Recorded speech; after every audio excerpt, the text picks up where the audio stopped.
Visiting Japan and want to use your Suica card seamlessly with your Samsung phone. Adding your Suica to Samsung Wallet makes transit and payments incredibly convenient.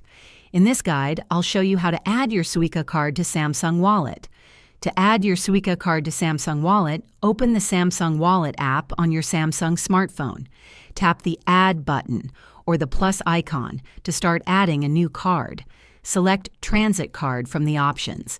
You'll then be prompted to search for and select Suica as the transit card type. You'll have the option to either transfer an existing physical Suica card with its balance to your phone, or create a new digital Suica card and add funds directly. Finally, confirm the details and any terms.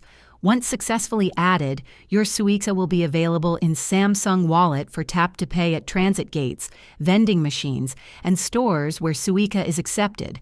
And there you have it. Adding a Suica card to Samsung Wallet makes travel in Japan easier. If this video was helpful, give it a thumbs up and subscribe for more tips.